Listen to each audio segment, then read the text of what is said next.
Are you there? Are you there? Gregory? I got your message. Scott Cawthon? I have things to say. Stay for a second. Scott Cawthon. Midnight Motorist? We need to talk. Uh-oh, God. No, Scott. Wait. I've spent the last 2 years of my life dedicated to figuring out the biggest mystery in all of Five Nights at Freddy's, Midnight Motorist. And in this video, I'm gonna share everything that I found. This is by far the most comprehensive FNAF breakdown I've ever made. Let's get started. All right, let's go. Here we go. Midnight Motorist, the most hotly topic debate FNAF has ever created and its own worst enemy. All right, let's address those demons. Midnight Motorist is one of 3 lore-heavy minigames in FNAF 6, with the other 2 being Fruity Maze and Charlie's Death minigame. FNAF 6 is the... And unlike those other 2, Fruity Maze and the Puppet game, the one that is the most confusing because Fruity Maze, it feels like pretty set in stone. Ever since FNAF 6 released, we understood what that game was about. It is Susie, is the blonde girl, the pigtails, playing the game and everything. You see William Afton in the back room lured Susie away because she's upset that her dog died. But William Afton says, "Oh no, your dog's not really dead."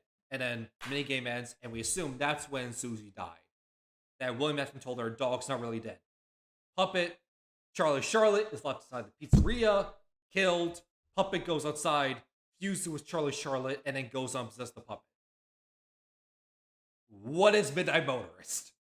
The most lore-heavy game in the franchise, and that's on purpose. In the interview Dawko did with Scott Cawthon, Scott stated that FNAF 6 was made explicitly to answer questions regarding the story. That was a game that was born out of necessity because I needed to kind of bring a conclusion to several events from the series. This means that the most vague and mysterious minigame in all of FNAF came from a game that was supposed to tie up loose ends. And as ironic as that is, it's also fascinating. It makes me wonder what Scott was thinking when he made this minigame. Did he intend for it to be this big mystery, or is he genuinely shocked that the community is still trying to figure it out? In a game that does answer a ton of questions regarding the story and gives a satisfying and epic conclusion to everything, Midnight Motorist is virtually the only thing in the game that feels unsolvable, and it's because of how random it is. The minigame takes place directly after...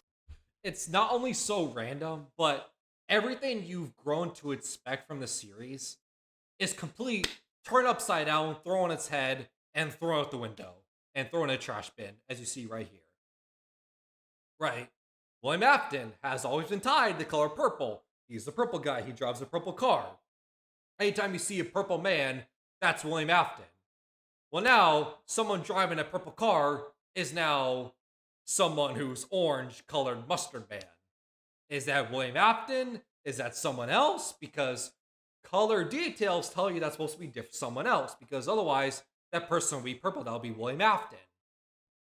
After Charlie's death. Afton pulls up to the pizzeria, kills Charlie, and speeds off. Midnight Motorist is showing us where he sped off to. We know this because the minigame is labeled later that night in the game files. The minigame shows Afton driving back home, but before he gets there, he passes a clearing in the woods containing a mound of dirt and a bar called Junior's that he was apparently kicked out of. You can even see the bouncer standing at the entrance who promptly tells Afton, "Come on, you know you can't be here, don't make this more difficult than it has to be." This is the part of the minigame that makes the most sense. Scott was giving us important context to Charlie's death by showing that Afton was under the influence when he killed her. Are they influence or hold on? Afton, come on. Chat, do I get into my theory? Do I say what my big old Midnight Motorist theory is? All right. Sit down, grab your popcorn, relax, because we're going to be here for a while. So, let's get into it. My legendary Midnight Motorist theory, if I ever were to make a FNAF theory, it would be tied to Midnight Motorist. Because this is going to be very controversial, because I understand everything I'm about to say is going to seem very weird, confusing, raring for the hate. everything that you've thrown about FNAF Midnight Motorist, be prepared to throw it out the window because of what I'm about to tell you. I think we've been wrong about Midnight Motorist and FNAF this entire time. Junior's is not a bar. Green Man's not a bouncer. Right, so let's Orange Mustard Man drives a purple car is not William Afton. Let's go to those 3 pitchfork worthy moments out there right now. Take a couple seconds for you to gather your pitchforks and then come to my house and kill me. Because Junior's, to me, is not some bar. It is a Freddy Fazbear location. A Junior location. It's a smaller location. Right, so it's not a bar. 2, Green Man saying, come on, you know you can't be here. Don't make this more difficult than it has to be. To me, it's not a bouncer. That's not a bar. Because in this series, when was there a time where someone was turned away from the door or people were not allowed at a FNAF location? Right? When did that happen? Let me present to you FNAF 2, one of the tapes, talking about that an investigation is going on and no one is allowed inside the pizzeria during the investigation, especially concerning any previous employees. Right? No one's allowed inside the pizzeria, especially previous employees. Turned away inside the door, previous employees. And that man right there, Yellow Mustard Man, is a previous employee. It's Michael Afton. I know. It's crazy. Michael Afton's driving the purple car later that night. I know. But Michael Afton would be a previous employee. Because we believe throughout all these FNAF games that we've played, we play as Michael Afton, be an employee, going location to location to find his father and undo his doing of killing kids. Michael Afton will be a former employee. The tapes talk about no one's allowed in, especially concerning previous employees, are not allowed in during an investigation because, remember, the investigation was the Golden Bonnie suit was taken from the back room, and that's what opened the investigation. Right? So, previous employee turned away at the door. What do we see here in Midnight Motorist? A former employee being turned away at the door. And the reason why he's orange is because it's not William Afton. Because if it was William Afton, he would just be the purple color. Right? Color details are very important in this series where dialogue, text is a certain color to show a certain character talking. Right? So colors are very important in this series. Right? Because we've always assumed that Elizabeth Afton has blue eyes. Baby has green eyes. Or, no. I'm misremembering. Flip it. Uno reverse. Baby has blue eyes. Elizabeth Afton has green eyes. What do we see after Elizabeth Afton getting scooped in the Circus Baby Cupcake minigame? Ever since then, Baby's eyes are green. Color details tell us that Elizabeth Afton is now absorbed in the soul of Baby. Well, here, purple car represent the Aftons because purple is the Afton color. Why would it not be a purple man, William Afton, driving and going around? Right? Because William Afton, throughout this entire series, has always been represented by the color purple. Always. But clearly, that ain't purple. Meaning, it's a different color. Meaning, it's a different color. Other than purple for William Afton, the purple guy, that must mean it's someone else. Right? Someone else. So, if it's not William Afton, why would it not be Michael Afton? It would still be tied to the Aftons, but another reason why I think it's Michael is we get later on when we get inside the house. You know you can't be here, don't make this more difficult than it has to be. This is the part of the minigame that makes the most sense. Scott was giving us important context to Charlie's death by showing that Afton was under the influence when he killed her, possibly explaining why her death was so sloppy and spontaneous. Afton then eventually finds his way home, walks in the door, and is met with someone watching TV. The person says to Afton, "Leave him alone tonight, he had a rough day." Afton then goes to the bedroom only to find that it's locked. Quote, "I told you not to close your door. This is my house. He can't ignore me." This is my house. He can't ignore me like that. Now, another reason why I'm going to get a ton of hate for saying it's Michael Afton because it's not his house. Well, what if it is, though? What if it is?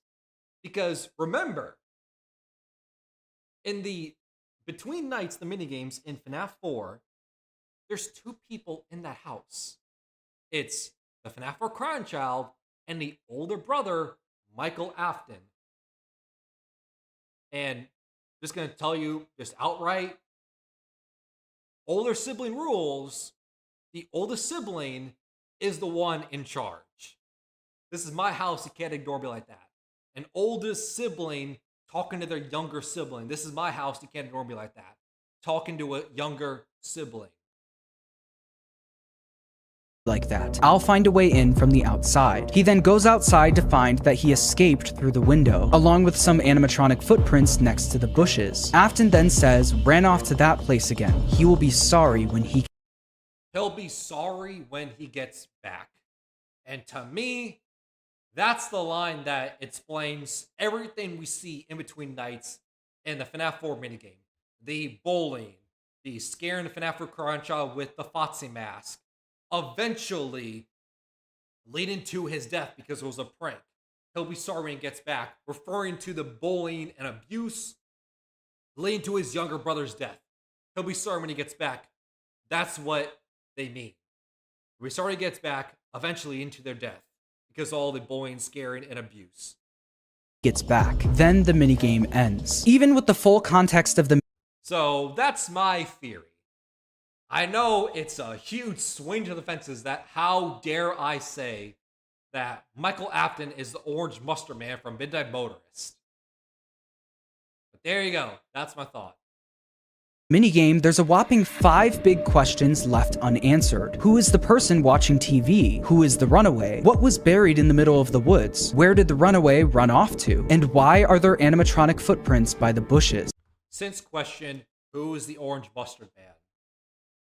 In order to answer these questions, we're gonna do something a little bit different. Let's look at this minigame from the perspective of the developer, starting with the person watching TV. When Scott made this part of the minigame, he likely started with this, a blank room with nothing in it. He then knew he wanted to add a specific character to the room, likely a member of the Afton family. Scott then decided to add 3 details to help us better understand who this is. He had the person sit and watch TV, wear a gray shirt, and talk with gray text. These are all traits that belong to Michael Afton. In FNAF 4, Michael wears a gray shirt, uses gray text, and in Sister Location is known for going home, sitting on a chair, and watching TV. The only 3 details we get about this character perfectly line up with Michael. But if this is Michael Afton, who is the boy who escaped out his bedroom window? Well, by process of elimination, it has to be the only boy left in the Afton family, the crying child. Need more proof? In FNAF 4, we learned that Michael Afton is in charge of babysitting the crying child, and in that game, we constantly see them home alone together, just like we see in Midnight Motorist. Also, one of the main things we learn about the crying child comes from one of the very first lines we get in FNAF 4. Quote, "What did he do this time? He locked you in your room again." Whenever Michael wasn't terrorizing his younger brother, he would constantly lock him in his room. And what do we see in Midnight Motorist? Michael and the crying child home alone, with Michael watching TV while the crying child is locked in his room, matching perfectly with everything we learned from FNAF 4. So far, we've answered 2 questions with some pretty solid evidence to back them up, but we still have 3 questions left, with the next one being a big one. What is the pile of dirt in the clearing? This random pile of dirt has driven me nuts for over 7 years now, and in my opinion, it is the biggest mystery in all of FNAF. Here's why. Unlike other parts of Midnight Motorist, there's literally nothing to connect this pile of dirt back to. The person sitting in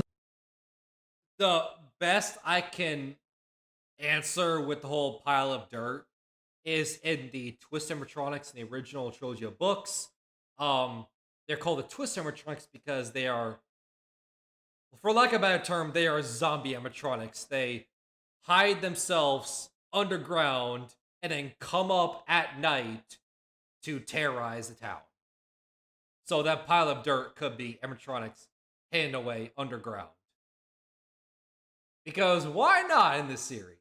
The living room had specific traits that connected directly back to Michael Afton. The runaway has specific traits that connect it right to the crying child. This pile of dirt has nothing. Every time the pile of dirt is mentioned in official FNAF media, it's referred to as a secret grave. And I think the community has collectively agreed that that's what it is. Someone or something was buried here. And since we have basically nothing to go off of, let's once again look at this from the perspective of the developer. When Scott was making Midnight Motorist, he knew he wanted to add this grave, but instead of putting it in a cemetery or a hill by a tree like we see at the end of the game, he put it in the middle of the woods, clearly intending it to be hidden. The fact that the grave is so hidden in quote secret implies that whatever was buried here is part of some sort of crime, or at least something that someone wants to cover up. Yes. Okay. So in order to figure out whose grave this is, let's go through the list of crimes in this franchise. Oh boy. How many crimes in this series? We'll be here all day. The sun will blow up and we still won't be able to list off all the crimes that William Afton did in the series. First, we have Charlie. Maybe after her death, Afton decided to cover it all up by burying her body in the middle of the woods.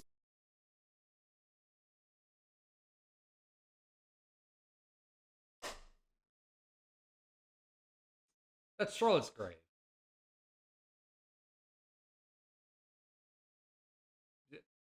Maybe? Okay.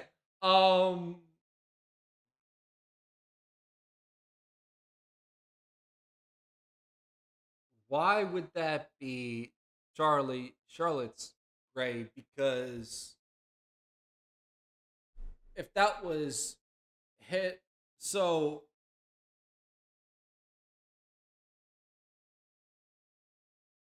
from a time perspective, how does that make sense? Right? Because remember, so if we're assuming that Orange Buster Man is William Afton, sure. Orange Buster Man, William Afton, drives up pizzeria, sees Charlotte, lots out to the pizzeria, kills them, drives off. Later that night, how does the body get from outside the alleyway of the pizzeria? How do they then get buried underground? Because it's later that night. Right? And we assume, just based on timeline, if this is William Afton that we play as the orange guy, they'll be driving home from the crime to the FNAF 4 house. So how does their body just magically appear underground? When last we saw them was at the alleyway behind the pizzeria. Right? Because unless you want to say, like, William Afton killed Charlotte, brought their body inside their vehicle, drove off, hid them away in a secret grave, right? And then drove back to their crime scene to see any evidence or if anyone, like, noticed the crime, and then drove back again to get later that night, and that's how we see Midnight Motorist? That feels very obtuse and very hard to believe. But we know that's not the case because we literally see Afton drive away after the murder, leaving her body outside. Right. In the rain. So we know it's not Charlie. Another popular theory in the community is that this is where the crying child was buried. The crying child buried, even though they're locked inside the FNAF 4 house and saying, open the door. But that's where they're buried. So we're saying Robot Kid is the one that was locked inside the house and opened the door. It's saying Robot Kid form? Okay. But like we established earlier, the crying child is likely the runaway, so he would still be alive at this point. Unless it's Robot Kid. So the crying child is also off the table. I've heard some people say that this could be the grave of Mrs. Afton, but that feels a little too random. Not only is there no mention of Mrs. Afton dying in this franchise, there's only one vague mention of her existence at all. In the TV show Immortal and the Restless from Sister Location, we do seem to get a parallel to Mr. and Mrs. Afton in Vlad and Clara, but that's literally it. Mrs. Afton isn't very satisfying and doesn't have much to back it up, so she's out of the running. Right. Also, why, if that is true, that is for some reason Mrs. Afton's grave. First of all, that come out of nowhere. Right. That would not explain anything. FNAF, it's all about explaining and clarifying everything. Having Miss Afton just grave randomly be in the woods, I feel like doesn't clarify anything. In fact, that makes it more confusing. Right. Because we believe Miss Afton to be connected to Ballora. Right. And, you know, we've had some ideas out there that after Elizabeth Afton's death, William Afton was so tied up in his work, locked down in the bunker, made an animatronic like Ballora because you know, he was so tied up in his work and his grief and everything. That's why Ballora's eyes are closed throughout Sister Location. The other time we see Ballora is because that is Michael. No, not Michael. That's William Afton. I'm so tied up on my own FNAF 6 theory, all right?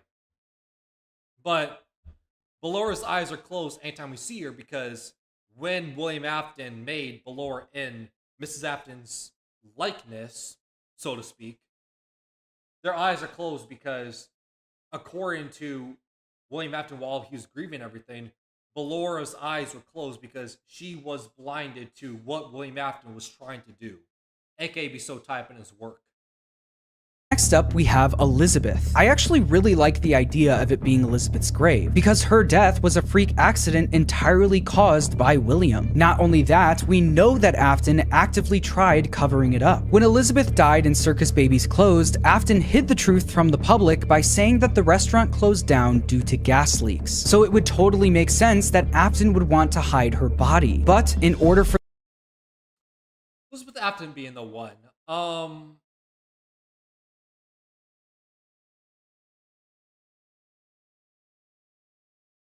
I mean, did Elizabeth Afton's body get spit out from baby's stomach hatch? Because we see the claw mechanism grab Elizabeth Afton's body and shove her in the stomach hatch. So to me, that's the end of it. That's the last we see Elizabeth Afton's body is being shoved in baby. For this to work, Elizabeth would had to have died before Charlie and the crying child. And that death order, the infamous death order, why would she be first? Because, once again, why would she be the first death in the series when the font animatronics were made to lure and capture kids? Why would she be the first death then? If the animatronics were made to lure kids, that doesn't make any sense. And if we're Crying Child dying here, right? To me, it makes sense for FNAF or Crying Child to die after Elizabeth Afton. That makes sense. That explains him being scared, the girl's bedroom being empty in the FNAF 4 house. That all makes sense. Charlie, that gets into confusing territory because we get to the insanity ending of Henry where he says, you know, wound first and put down me that let's spread to others. The others being other kids dying to William Afton. A wound first and put on me, even though this is not the first death. A wound first and put on me, what did Henry mean by that then? Child. And I just don't see Afton creating animatronics specifically built to capture kids that early right in the timeline. So although I do like it and it could make sense. Also, one you didn't mention as well is Susie with the death lines. I was first, I'm the one who's seen everything. Where does that fit in with the death order? Sense if we get more information, I don't think this grave belongs to Elizabeth. So if you haven't noticed yet, So no Elizabeth, no FNAF 4 Crying Child, no Charlie, no Miss Afton. Is it Michael? Since we're going down all the Aftons, why not? We are quickly running out of dead people, and at this point I was about to give up. Every answer I could come up with felt unsatisfying because there was no evidence to back it up. So before I gave up, I decided to try one last thing: actually play the game. Oh boy, here we go. But this time, I would really analyze it from the developer's point of view, like we've been doing this whole video. And it was during this one playthrough that I discovered the theory that I'm gonna share with you today. Alright, strap yourselves in, I'm ready. Alright. I don't know if you can hear that, but... Alright, this is me gripping onto the couch, ready for this revelation. I'm squeezing on tight. Fingers are probably going white at this point. I'm ready for this. Alright, here we go. In FNAF 6, there are 3 lore-heavy minigames: Fruity Maze, Midnight Motorist, and Charlie's Death minigame. The first thing I noticed was in order to get the Lore Keeper ending of the game, you need to complete all 3 of these minigames. This is interesting because there are other things you can buy in FNAF 6 that feature lore, such as Candy Cadet and Egg Baby, but those ones aren't required to get the Lore Keeper ending. Scott purposely paired these 3 minigames together. Why? Well, we know that the Security Puppet minigame and Midnight Motorist are directly connected. Midnight Motorist literally takes place directly after Charlie's Death minigame. The minigames are so connected, in fact, that I started asking myself the question, why does Fruity Maze even exist? That may sound odd, but really think about it. The Security Puppet minigame revealed that Charlie possesses the puppet and gave us more info on how that happened. Midnight Motorist revealed important context behind Charlie's death, showcasing that Afton was under the influence when it happened. It also showed us exactly where he sped off to. Candy Cadet told us the story of 5 things becoming one thing, explaining how all of the spirits ended up in Molten Freddy. Also, not just Molten Freddy, Ennard as well, because, once again, the whole point of Ennard from this location was a piece of all the Funtime-atronics: Ballora, Baby, Funtime Freddy, Funtime Fotsy, and we believe the 5th to be the Bonnie Hand Puppet. That will make 5.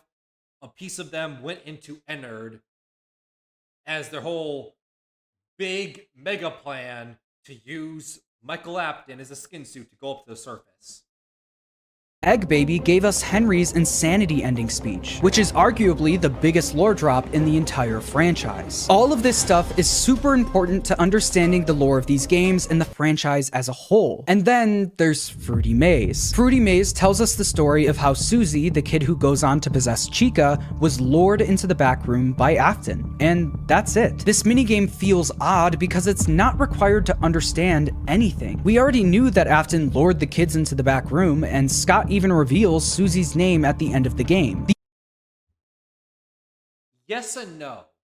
Because I think they're 2 different incidents, right? I think Susie's death and the missing children incident is 2 separate incidents. It has to be. Because Susie is taken back by grief because her dog died. William Afton comes up to her and says, "Your dog's not really dead. Here, let me show you." And then the screen cuts to black, which we assume that's when Susie was lured to the dog, and that's when William Afton killed her, and Susie became Chica. Right? But then a missing children incident, 5 kids lured to a back room, and then that's it. We hear none of them. So, Susie being lured away by her dog dying, kids lured to a back room in a pizzeria. To me, those have always been 2 separate incidents. They can't be connected. The only purpose of the minigame is to show the specifics of how Afton lured Susie into the back room. So that again begs the question, what is the purpose of this minigame? Well, like I said earlier, Scott purposely paired this minigame with Midnight Motorist and Charlie's Death. And just like how Midnight Motorist gives added context to Charlie's Death minigame, I think Fruity Maze gives added context to Midnight Motorist. I actually think all 3 of the minigames are connected to each other. In Fruity Maze, we learn exactly how Afton lured Susie into the back room. It's revealed that Susie's dog had died, and Afton told her, quote, "He's not really dead. He's over here. Follow me." What if I told you that it's not a human buried in the woods in Midnight Motorist, It's Susie's dog. Let me explain. The more you play the Fruity Maze minigame, the more it starts to break. First, you see a bunch of fruit scattered throughout the maze. Then you start to see Susie's dog alongside the fruit. And in the final phase of the minigame, the fruit is gone and we see 3 things: Susie's dog, a mini coffin, and flowers. The music in the minigame then cuts out and you start hearing a car alarm. After the car alarm, you then see Afton show up behind her. The car alarm indicates that Susie's dog was hit by a car, and the coffin and flowers indicate that the dog was buried somewhere. The fact that Afton knows that her dog died, matched with the eerie car alarm playing before Afton shows up, tells me that Afton had something to do with her dog's death. The absolute I mean, yeah, I feel like that's always been the assumption. Afton killed the dog, then lured Susie to then kill her. Right? I don't think it was a freak accident where it's like, oh, this girl's dog randomly died. Here, let me lure them away and kill them as well. Like, no, I feel like that would just be way too overly complicated and confusing where it's like, okay, their dog died in separate means, just complete on its own. Let me also use said dead dog as my grand plan to lure someone away and kill them. Like, that just doesn't make any sense. nail in the coffin for this comes from the final detail we Also, funny pun, nail in the coffin. see in this minigame. Randomly scattered throughout the final phase of the minigame among the dead dog, coffin, and flowers is a yellow rabbit digging a hole in the dirt. Scott added a sprite of a yellow rabbit, aka William Afton, that dug a hole in the ground. And in Midnight Motorist, we see something down the road from Afton's house buried in the dirt in a clearing right next to the road. Why did Scott show us the story of how Afton lured this one specific kid? Well, it's because it gives us important context for Midnight Motorist, therefore connecting all 3 of these minigames as part of the Lore Keeper ending. In all of the FNAF games, this is the only time we've seen anything relating to Afton burying something in the dirt, and it comes from a minigame that was intentionally paired with Midnight Motorist. So now the question becomes, why? Why create this storyline about Susie's dog and then immediately show us where it was buried in the very next minigame? Well, the answer is he did it to establish a timeline. Oh boy. A timeline. Infamous question that no one could ever explain. What's the timeline of this series? It quite literally feels like each year. All right, 2025, what's the timeline? 2026, what's the timeline? 2027. Each year we have a new FNAF timeline because we have new retcons, new details. Dislocation was always, when Dislocation first came out, Dislocation was seen as later on the timeline because it was very futuristic. But nowadays, it's widely assumed at this point Dislocation is one of the first games in the series, despite the animatronics being futuristic and having sound illusion discs and ways to lure and capture kids with audio lures and mimics and stalmatic claw grips. Because why not? By showing us what happens directly after Charlie gets killed, we're able to see which characters are still alive. In Midnight Motorist, we see that Michael and the Crying Child are still alive directly after Charlie was killed, which means that the Crying Child must die after Charlie. The inclusion of the dirt mound, though, throws a whole new wrench into the timeline. If this mound of dirt was put there to imply that Susie's dog was already dead and buried before Charlie died, that would mean that the missing children's incident likely happened before Charlie and the Crying Child's death. Missing children incident before Charlie Charlotte.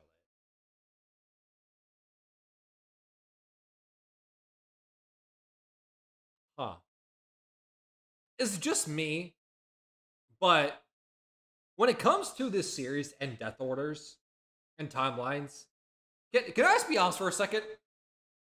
The missing children's incident, like, nobody cares about it, right?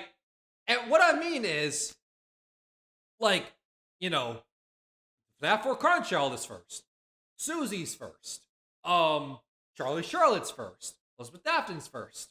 No matter how you, order the deaths and everything, the missing children's incident gets less and less important each year that goes by, and as we develop more and more of a timeline, can we just be honest for a second?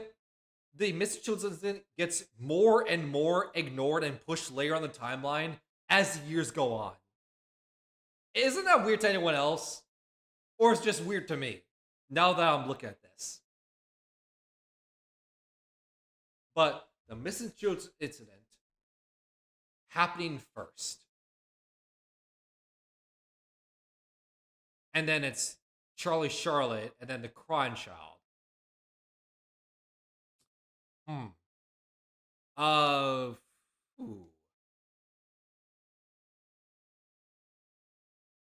I'm back. Can you repeat your answer to my last question? I was gone.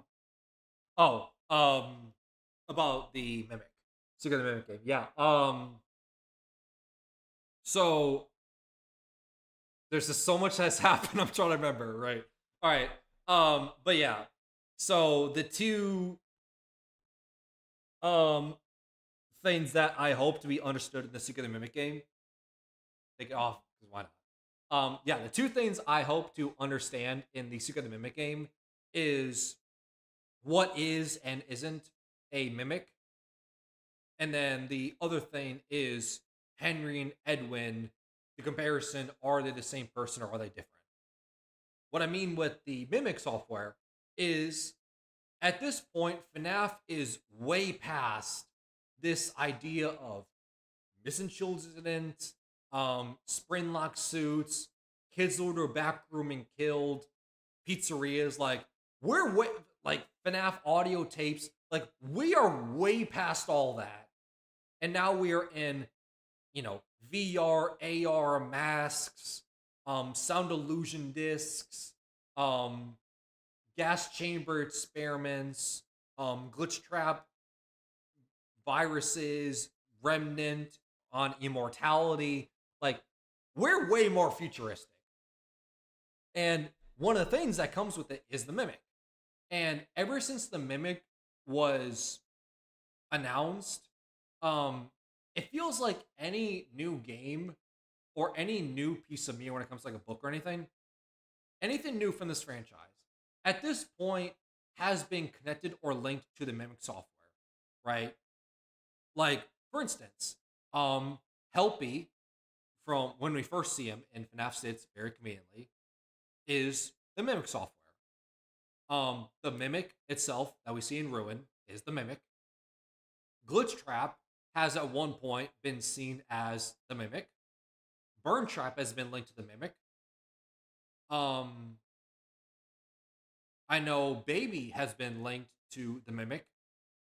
The little chip that you take out of her shoulder during Night 5 assist location, where it's like, you know, take this little chip from, you know, me and everything, put it in your handheld device, I'll continue to speak to you.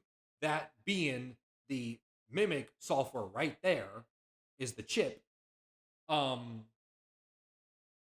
So at this point, I know Vanny's also been connected to the Mimic software. So, like, pretty much what I'm trying to say is every new thing in this franchise over the last couple of years has been connected or tied to the Mimic. And to me, it gets confusing talking about timeline, lore implications, the Mimic software. What's the Mimic? What isn't the Mimic? What makes a Mimic? Right? So I think getting clarification about what actually makes the Mimic, why it does what it does, I think would be great. Because, right, it's like, oh, Glitch Trap is the Mimic. Or no, it's not the Mimic, it's just the Glitch Trap virus. Or it's just confusing, right? So, yeah, that's one thing I hope, is that we get more clarification of what makes the Mimic and what doesn't make the Mimic. And then the second thing is the Henry Edwin stuff, because ever since the Mimic book was made talking about Edwin, the hot topic debate is Henry and Edwin the same person or are they different? People say they're the same person, and then people are also twice as passionate saying that no, it's different people. Right? I hope we get clarification there that Henry and Edwin, they're the same person, they're stand-in, or are they different? They're two completely different people. Because to me, I've always viewed them as the same person because their storyline, backstory is quite literally the exact same. And to me, I cannot fault people who think that Henry and Edwin are the same person. Henry's the game stand-in, Edwin's the book stand-in, or however you want to slice it. Because they're both genius animatronic inventors, both tied up in work, so that's number one. Two, they both have a young child that dies at a young age, that's second. Third, said young child is connected to a robot creation that Henry Edwin makes that then they infuse with agony and grief because it reminds them of their dead kid, so they beat over the head with it. Edwin being the mimic, Henry being Charlie Charlottebot, and then said robot creation that is infused with agony over the father's grief, then goes on killing Rampage and becomes the villain. Charlie Charlotte, it's the fourth closet with baby, and in Edwin's story, it's the mimic. So, to me, can you blame people who think Henry and Edwin are the same person because their backstory, quite literally, you're asking for the comparison. So, can we get clarification? Is Henry and Edwin the same person, or are they different? Because at this point, to me, I cannot talk about Henry or Edwin because I'm like, they're the same person. They have to be. Because otherwise, having the same backstory is just cruel and insulting. So, that's my two wishlist to see a wall on the Secret of the Mimic game. Effectively making it the first major event in the timeline. This goes against pretty much every interpretation of the timeline I've ever seen. But for fun, I decided to keep going and see if there's actually evidence to back it up. Could the missing children's incident really be the first event in the timeline? Well, the first thing I thought of was the FNAF 4 minigames. In those minigames, we see the crying child walk up to a little girl who says, quote, "You'd better watch out, I hear they come to life at night. And if you die, they hide your body and never tell anyone." This is odd because the commonly believed year of the missing children's incident is 1985, and we 1985 from Into the Pit. Yes, I would say Into the Pit throws another wrench in the whole missing children incident. Right? Everything gets ruined. Like, Into the Pit ruins everything. It doesn't, but it does. When it comes to the missing children incident, it ruins everything. Because, if I'm not mistaken, Into the Pit has, first of all, 1985, which is a year that was never mentioned, that already ruined people's insanity. Talking about a year that was never important, never brought up until Into the Pit brought up. And two, the context of the Into the Pit storyline is totally different. Because, yeah, John FNAF, he's really good, yeah. But getting back to the whole Into the Pit stuff, the whole idea that we've always assumed and always ran with ever since the newspaper clippings from FNAF 1 in like 2014 is 5 kids are lured to a back room by some figure, the purple guy, into a back room and killed. And they are locked away in the room. Eventually, their bodies get stuffed in the suits and then go on possess the animatronics, and you know the rest of the story. Right?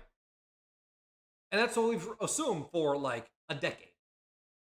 But then Into the Pit came out, and it's different. Because kids are lured to a back room and killed. But instead of their bodies never being found and hidden away, instead, the Golden Bonnie drags the mangled dead kids' bodies into the pizzeria, into the light, and is seen for the public, for everyone to see. Which is just totally different. So you go from kids being killed in a back room and never seen again, to now their bodies, you're not even hiding at this point, and dragging it to the public and making it seem like you are proud of your work. So which is it? Are you hiding the kids away after you kill them? or you dragging it to the pizzeria to show everyone because you're proud of your work. You can't have it both ways. So, yeah, it just depends on the Into the Pit, Missing Children. Yeah, to me, that's what ruins everything. Is the whole idea of William Afton in the Golden Bonnie suit dragging the dead bodies into the pizzeria for everyone to see, which is never how we've been told how the story goes. So is this accurate? Is it not? Which is it?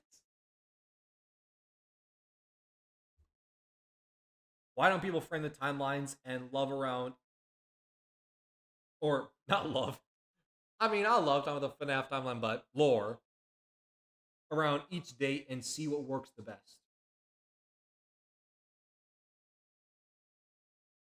Like, why don't people frame the timelines and lore around each day and see what works the best? Like, basically doing this idea of 1983, this event could happen, or this event could happen. Then 1985, this event could happen. Then 1987, these three events can happen. Like that. You basically order it and see what works the best. Is that what you mean? I don't know, let me know. We know. Yeah. I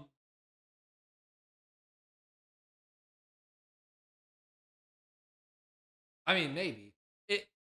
To me, it just gets, I keep putting the headphones on and off. But similar to what I was saying about Into the Pit and the Missing Children event, is, to me, there's a ton of contradicting, conflicting information out there, right?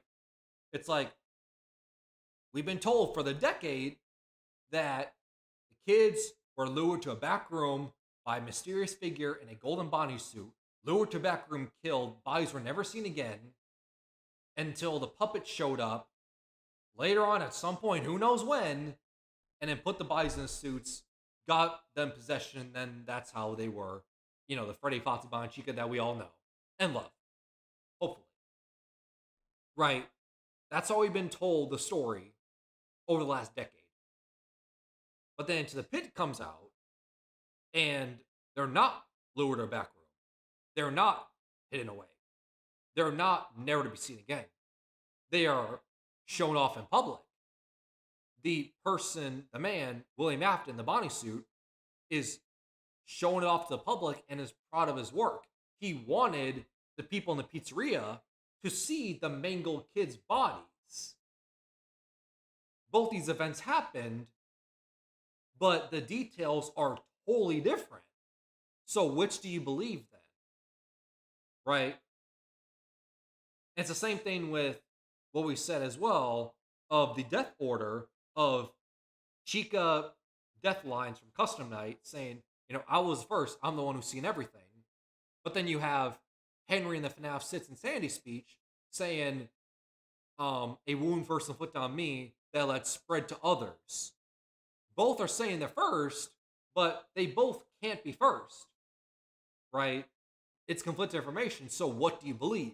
Do you believe the Custom Night line of Chica Susie saying, I was first, I'm the one who's seen everything? Or do you believe Henry in the Insane speech saying a wound first inflicted on me, the wound being Charlie, his daughter, that let spread to others, aka other kids' deaths? Right? So it just comes to the question of what information out there are we told that is 100% canon that we have to believe. Because there's a ton of conflicting information out there. That this minigame takes place in 1983. That means that the rumors of kids being stuffed in. Well, speaking of FNAF 4, the hottest debate when that game came out in 2015 is, does the game come out, or is the game taking place in 1983 from the commercial TV talking about Fredbear Friends, and it says copyright 1983. But then when we saw the kid get shoved in the mouth of Fredbear and killed, it was the infamous, was that the bite of 87? Because that was the first time, at that point in the series, we saw someone get bit. And that had to have been the bite of 87. To animatronic. But we know now FNAF 4 is 1983. Existed in 1983, before the crying child was even dead yet, which would line up with the missing children's incident being the first event in the timeline. While replaying FNAF 6, I also noticed a weird detail about the Charlie death minigame. One thing about Scott's 8-bit minigames is that they have little to no details, so much so that we don't even know which pizzeria this minigame takes place in. Scott really only adds details that are required to understand the basics of what's going on. So when we get to the part of the minigame where we go outside, Almost like it's to a fault where he gives us no details or no information of what's going on. you can see that Scott added rain and garbage cans to show that we're on the side of the building. But one other thing he decided to add were posters taped to the walls. This is a common thing you'd see on the side of a building, but what's interesting is the type of poster it is. The criminal wanted people. For what? Two people. Two creators. William Afton, Henry. They are serial killers. No. Scattered on the walls outside of the pizzeria are wanted posters. In a minigame that has little to no detail, Scott took the time to make a wanted poster featuring the outline of a man wearing a hat. Not only that, he scattered the same poster all over the walls. A popular trope in movies and TV shows is to hang a comical amount of wanted posters of the same person all over the place. It's a way to emphasize how important it is for this person to be caught, and it seems that Scott did the same thing here. By putting a bunch of wanted posters outside of a Freddy's restaurant, it's almost like Scott was trying to show us that a criminal having something to do with Freddy's was on the loose when Charlie was killed.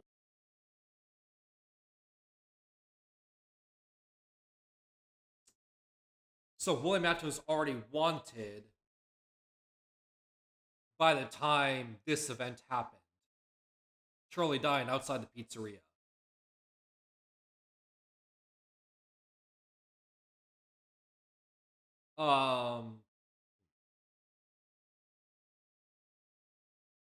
Maybe it.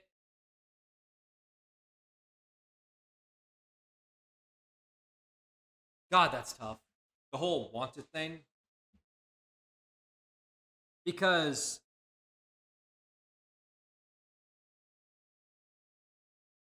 I mean, it depends on once again how far we're gonna go and everything. But from the newspaper clippings that we saw in FNAF 1, we know that it talked about a crime was committed at the pizzeria and a suspect was caught on camera, arrested, and then convicted. Right? That suspect being William Afton. Right? But because there was no evidence, the kids' bodies were never found, they were able to be let go and released. Is that why they're wanted? Is because it's after that?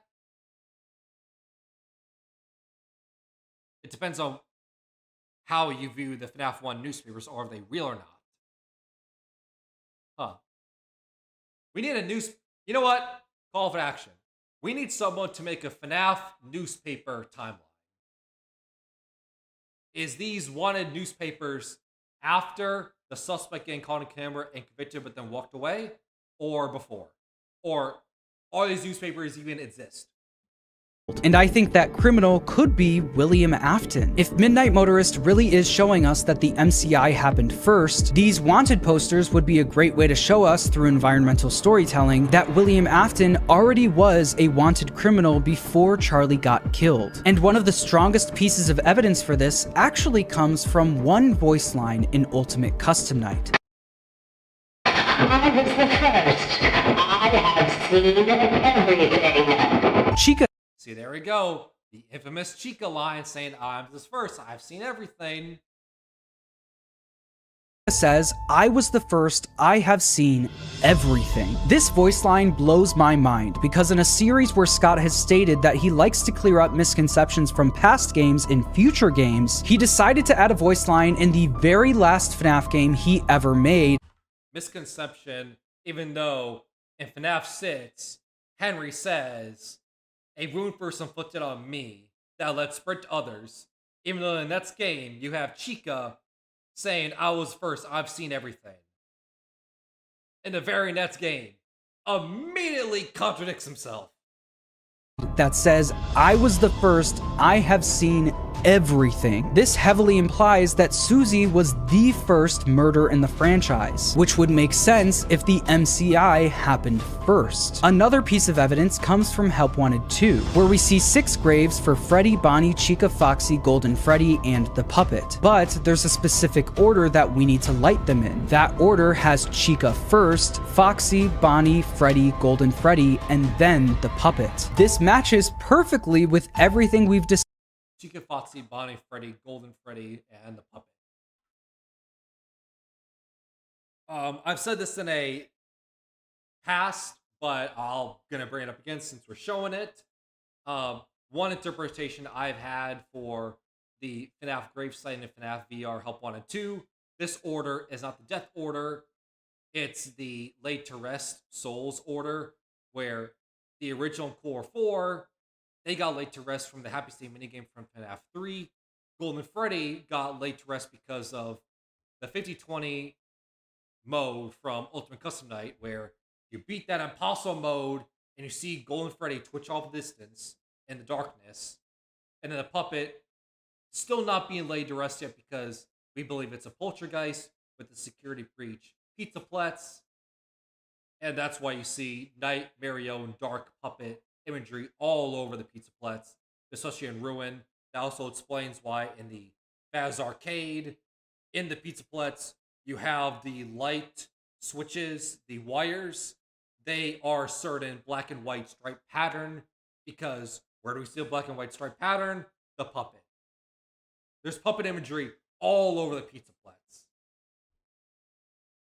Discussed so far. Chica was the first, she's seen everything, followed by the rest of the MCI, and then Charlie. All of this stuff shows that there is evidence to back up this timeline of events, which means that this very well could be where Susie's dog was buried. So that's 3 of the 5 questions with a pretty satisfying answer to back it up. But now we get to the actual hardest questions to answer in this minigame. Where did the crying child run off to, and why are there animatronic footprints by the bushes? Unlike the pile of dirt in the clearing, we actually have dialogue we can analyze that's related to the scene. When William Afton comes home to see that his son escaped out his bedroom window, he says, quote, "Ran off to that place again. He will be sorry when he gets back." The most important part of this dialogue is the word again. Ran off to that place again implies that this is a pattern of behavior. Afton also immediately knows where he ran off to. This isn't the first time the crying child has done this. That then begs the question, where is he running off to? One possible option comes from the Twisted Ones, which released 6 months before FNAF 6. In the book, Charlie gets kidnapped by one of the Twisted animatronics, and her friends are desperately trying to find her. While her friends are looking for her, Shadow Freddy appears in the woods, and her friend says, quote, "I don't know what it is, but I think it wants us to follow." Shadow Freddy then lures them directly to Charlie. What Shadow Freddy is and why it did this is never explained in the book, but what if it helps explain Midnight Motorist? What if, just like in the book, Shadow Freddy appeared outside of the crying child's window and lured him to Charlie?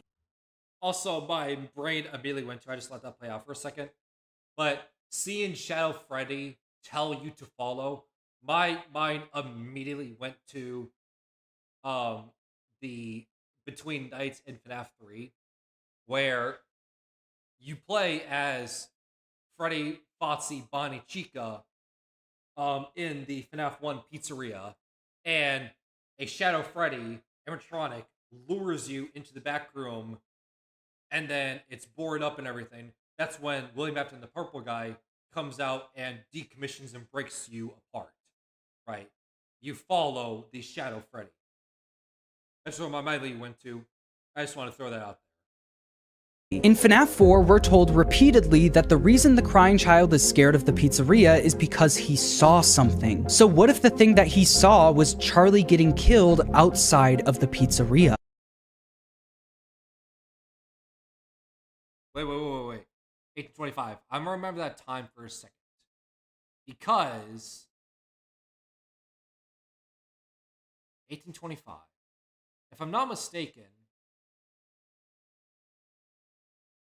wasn't the death order the FNAF 4 Crying Child before Charlie?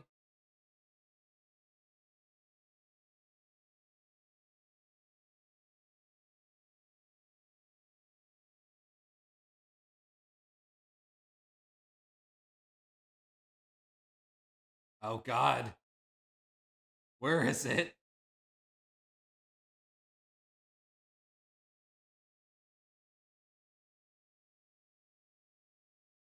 Well, this is awkward.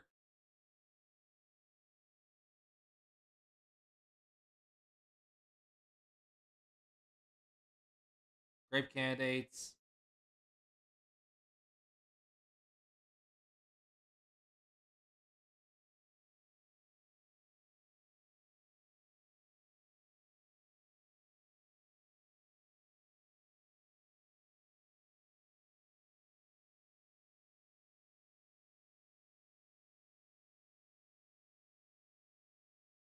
Oh God, that's good. I'm not gonna be able to find it.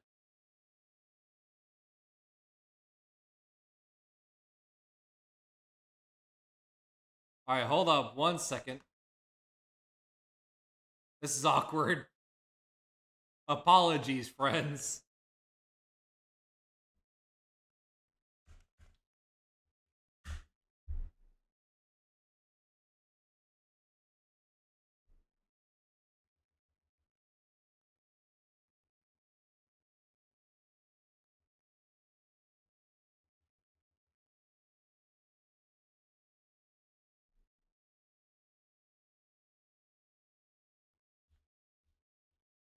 I'm going frame by frame trying to find it.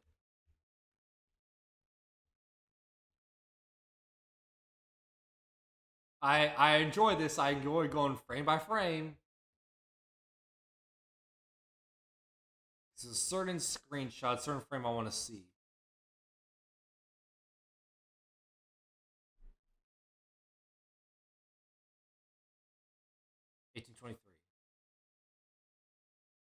This goes against pretty much every children's incident likely happened before Charlie and the crying child's deaths, effectively making it the first major. Okay, so no, it was MCI, Charlie, then FNAF 4 Crying Child. Okay. Well, I just wasted a couple minutes there, so that's fun. Never mind.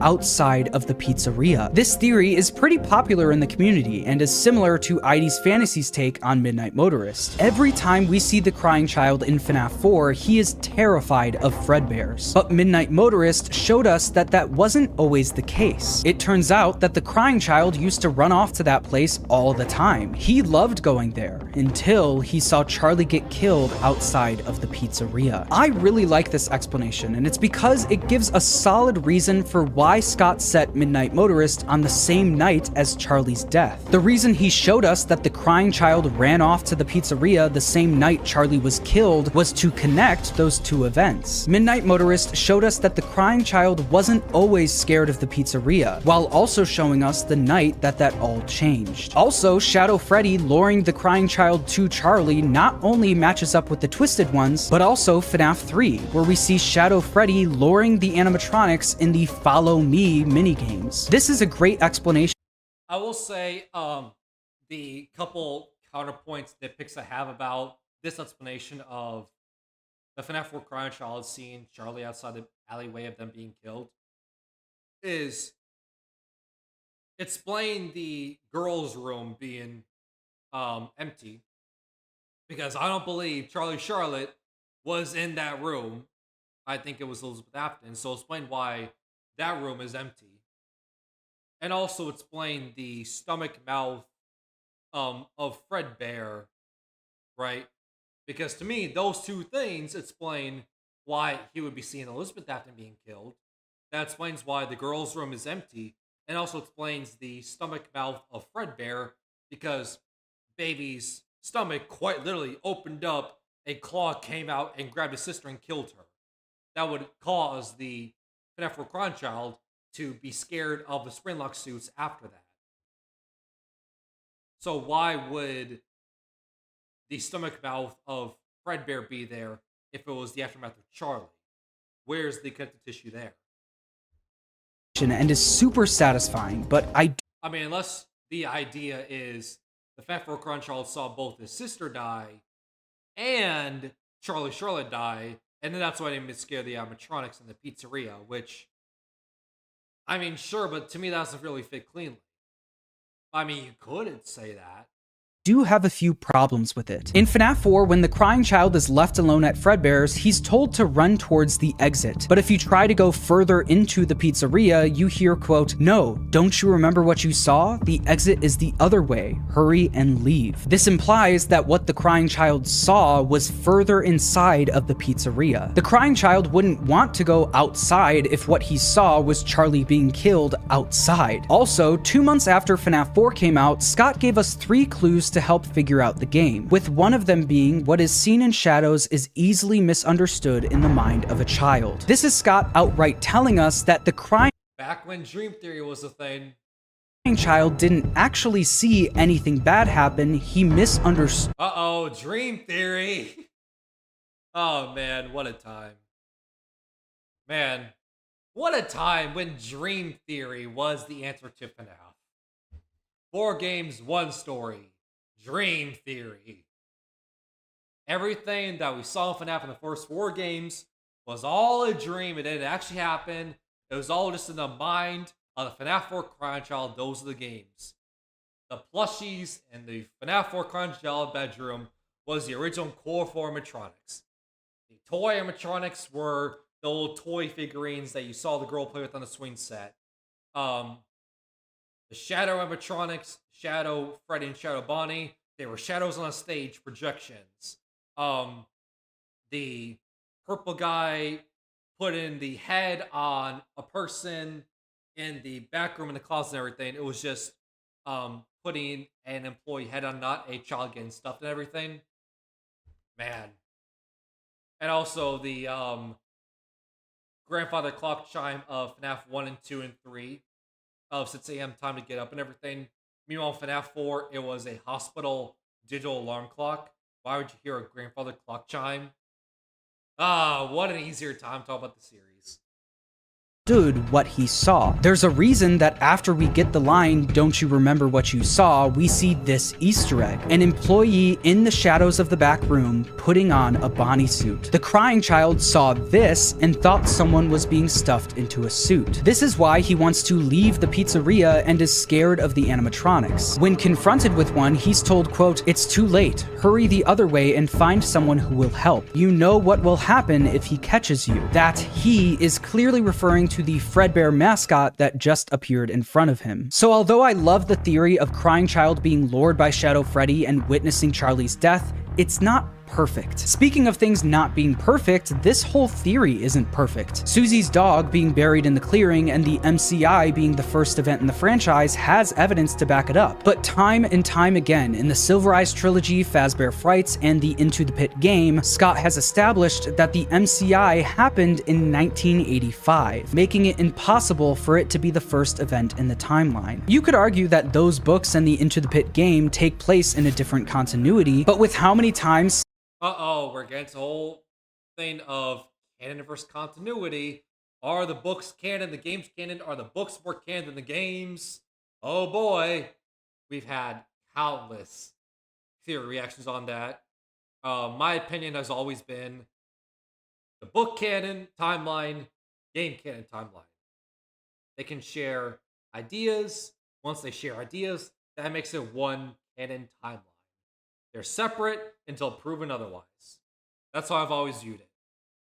Scott has stuck with that year, I doubt he would change it for the main games. And with that, the entire theory falls apart. But that's kind of the point of this video. I wanted to show you the process of what it's like to theorize about this minigame. From getting excited about finally finding some solid answers with solid evidence to back them up, to finding the 1 or 2 things that make it all fall apart. The theory I shared with you today does contain my best guesses for what this minigame was trying to show us. But at the same time, I don't believe all of it. it. I love the idea of Susie's dog being buried in the clearing. I even decided to look this up to see if anyone's thought of this before, and it turns out a couple people have. But in order for this to work, the MCI can't happen in 1985, and I believe it does. I also don't think the graves in Help Wanted 2 are showing us a death order. I think they're probably showing us the order the spirits moved on. Boom! End of story. Shut the stream down.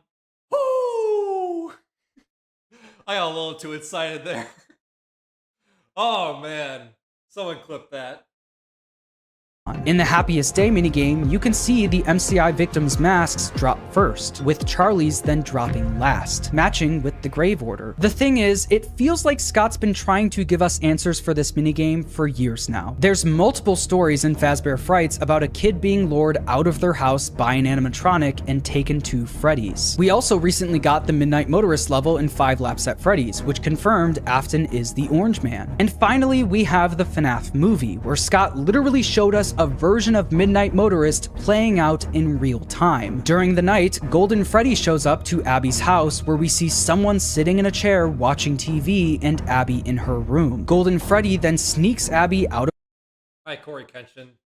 of her house and takes her to Freddy Fazbear's Pizza. And the funny thing is that this could also work in the games. Just like Abby, the crying child is also being taken care of by his older brother Mike. The crying child also has a close relationship with his plushies, just like Abby. Abby calls the animatronics her friends in the movie. The crying child calls his Freddy, Bonnie, Chica, and Foxy plushies his friends in the game. Except Abby is an anagram for baby, and we know during the FNAF 1 movie, Abby was almost shoved into a Springlock suit of a baby animatronic. We have not seen that with the FNAF 4 Crying Child. Maybe in 1 year we do.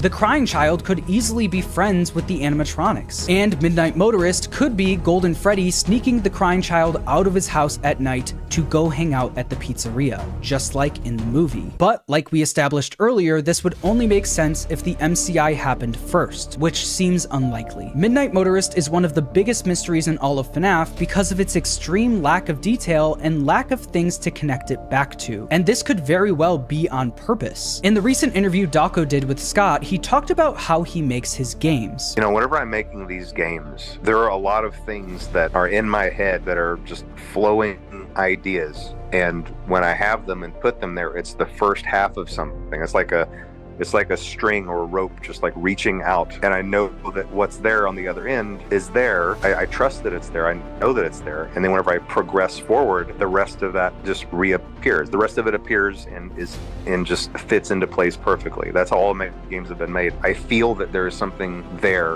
and I make the roads to get there for that to be revealed. Scott loves foreshadowing and laying the groundwork for something to be explained later. So Midnight Motorist came out, what did FNAF come out?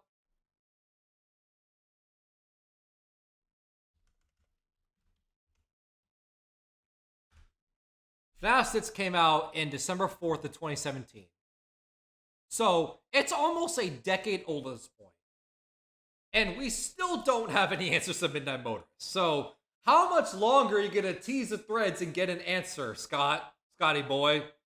It's been nearly a decade, and we still don't have any closer answers to Midnight Motorist. Motorist could be Scott giving us the first half of something, with the rest being revealed later on. I mean, once again, it's been almost a decade, so how much longer do we have to wait? I mean, I guess FNAF 4 has came out for over a decade, and we still are trying to come to terms with what's going on. So, I mean, I guess. Big. Yeah, that looks decent. I don't know, hopefully. So, yeah. Hope you guys enjoyed the FNAF theory reactions. Can't wait for more and everything. What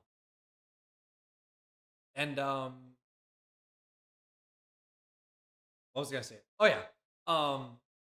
I guess this is a perfect time for being a FNAF fan. We are getting ever so closer to the Secret of the Mimic game coming out in June. And then, of course, later on in the year, don't forget about it. FNAF 2 movie coming up December 5th of this year. Can't wait for that. Can't wait to react to other trailers, other teasers, more news about the FNAF 2 movie and everything. Can't wait to see an actual first trailer and not a 1-minute teaser of the movie and everything. Hopefully we get it soon and everything. I would imagine, I can't remember exactly when I estimated, but I think I said something like I expect like maybe like August or September, the first like actual trailer, not a just 1-minute teaser, an actual like 2-minute something trailer of the FNAF 2 movie to come out in like August or September, and the next one comes out in like November, early December, or no, that'd be way too late. Why would you release a second trailer December? Right, December, but then December 5th is the movie. So I guess maybe like mid-November or something like that. Mid to late November is probably when the second trailer comes out, and that will be the first trailer is like August or September.